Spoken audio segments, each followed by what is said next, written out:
So I just noticed today is the 100th anniversary of us discovering King Tut's tomb, which was one of the last Egyptian tombs to be discovered in 1922, and apparently it held some kind of a curse.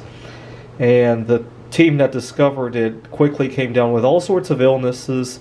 Some pets died, and it created a big curse to the families involved. And the U.S. even thought about passing legislation banning the importation of some of the artifacts. Good luck getting any sort of ban like that in the United States. But King Tut is one of the molds that I love to pour. It's in graphite. Where did I put that mold? This is what it looks like. And it's pretty durable. I've used it for a few hundreds of these. I even tried pouring copper with it. It did not turn very well, and it held up to that. It's just that when I heated the copper, a bunch of it oxidized, and it didn't really form one solid block of metal. Anyway, here's some... these two are both bismuth, actually. The difference in the color comes from the temperature.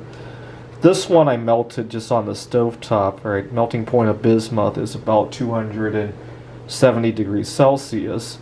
But this one comes from slag that I recovered into bismuth, and in order to turn slag back into bismuth, you heat it up with charcoal to a temperature of 850 degrees Celsius.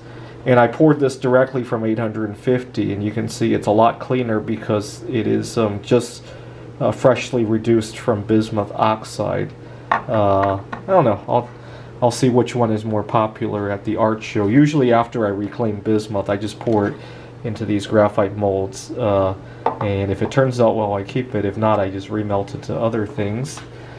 But I love the Buddha because of another historical event. Yamashita's treasure, which was mostly gold, including a 1-ton golden Buddha. A bunch of it is still missing because when Ferdinand Marcos was president, he confiscated a bunch of it, and at least one Buddha is still missing.